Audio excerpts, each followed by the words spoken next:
Rise of the Guardians turned some of the most beloved childhood legends into full-blown action heroes. A sword-wielding Santa, a boomerang-throwing Easter Bunny, and Jack Frost as the rebellious outsider trying to prove himself. But behind the magic, the story of this movie is way stranger than most fans realize. From huge casting changes that almost gave the film a completely different Jack Frost, to hidden visual details the filmmakers slipped into nearly every scene, to a shocking financial twist that blindsided the entire studio. Some of the secrets behind Rise of the Guardians are just as surprising as the movie itself. So buckle up, because here are 10 crazy facts you didn't know about Rise of the Guardians. 1. Leonardo DiCaprio was originally Jack Frost. Before Chris Pine became the voice of Jack Frost in Rise of the Guardians, the role was originally connected to Leonardo DiCaprio. During early development and pre-production, DiCaprio was attached to the project and considered for the character, making the role a major talking point among the creative team and early promotional discussions. However, he later stepped away from the film, forcing the studio to quickly search for another actor who could capture Jack Frost's mischievous but emotional personality. Chris Pine eventually took over the role, delivering a charismatic performance that helped define the character and contributed to the film's lasting popularity among fans. His voice work gave Jack Frost a mix of humor, charm, and vulnerability. Oh, yeah. I love being shoved in a sack and tossed through a magic portal. Oh. But believe it or not, losing a major star wasn't even the biggest problem this movie faced. 2. The movie made $300 million and still lost $80 million. Most movies that earn $300 million worldwide are considered a major success, often celebrated as a huge win for both studios and audiences alike. Such numbers typically guarantee a project's profitability and future sequels. Rise of the Guardians, however, broke that expectation. Even with over $300 million in global earnings, the combination of massive production and marketing costs meant DreamWorks Animation actually faced a loss of around $80 million. The financial setback was so serious that the studio had to lay off more than 300 employees. Despite critical praise and strong fan support, the disappointing returns marked a major behind-the-scenes blow for the company and influenced its future projects. And the box office numbers in the US didn't help either. 3. It became DreamWorks' lowest domestic hit in years. In the United States, Rise of the Guardians earned $103 million domestically. While that figure might sound impressive to most studios, for DreamWorks Animation, it was a significant disappointment. To put it in perspective, this was the lowest domestic gross for a DreamWorks animated film since The Prince of Egypt, marking a stark contrast to the studio's usual box office performance. Despite its strong international numbers and critical acclaim, the domestic shortfall contributed heavily to the overall financial loss and impacted the studio's future production plans. But behind the scenes, the movie was also marking the end of something much bigger. 4. It was the last DreamWorks film distributed by Paramount. Rise of the Guardians quietly marked the end of an era for DreamWorks Animation. It was the last film from the studio to be distributed by Paramount Pictures, closing a long-standing collaboration that had lasted for years. After this release, DreamWorks switched its distribution deal to 20th Century Fox, signaling a major shift in the studio's business strategy. This change affected marketing, release planning, and international partnerships, making Rise of the Guardians not only a creative milestone, but also a turning point in the company's corporate history. And here's something most viewers never realize while watching the movie.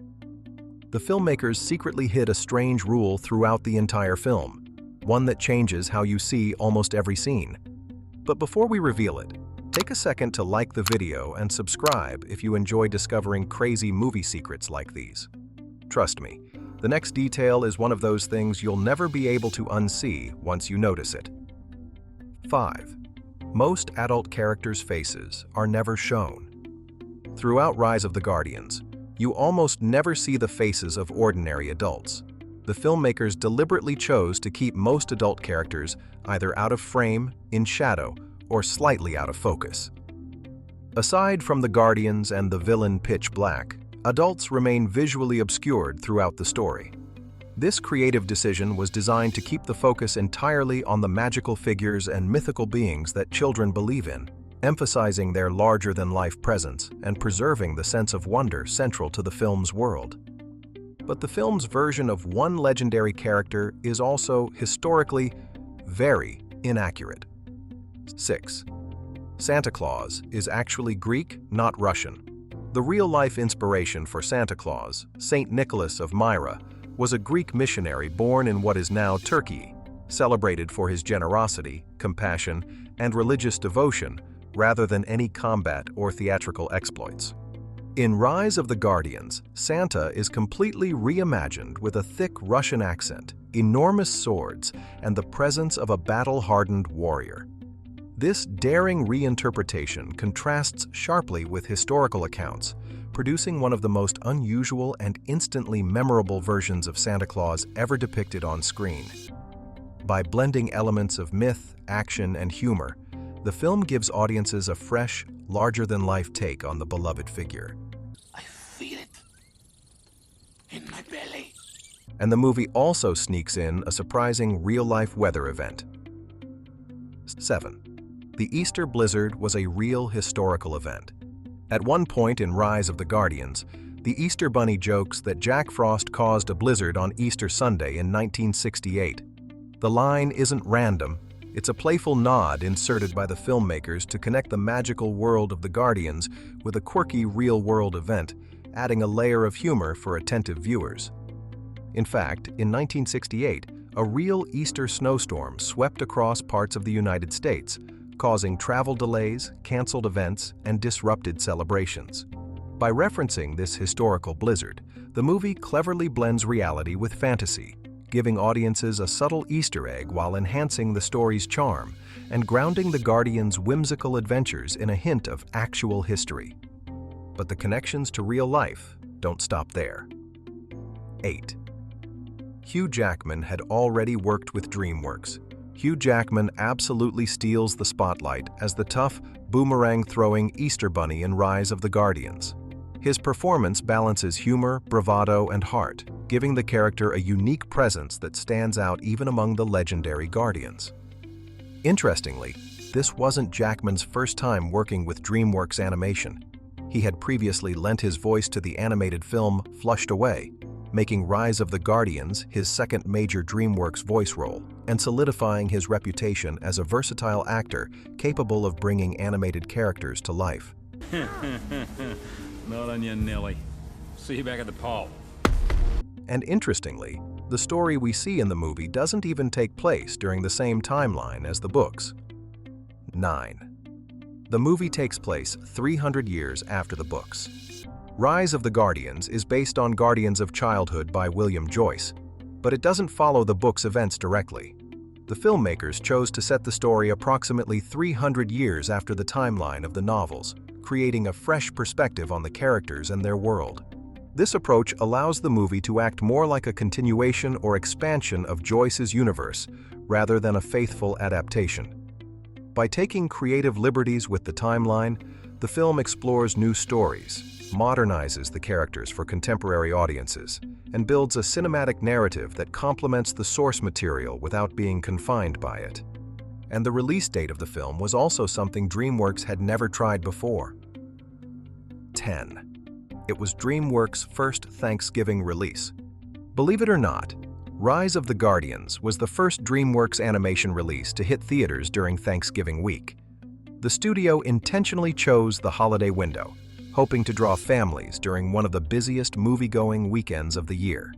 Despite the strategic timing and generally positive critical reviews, the film struggled to meet DreamWorks Animation's financial expectations.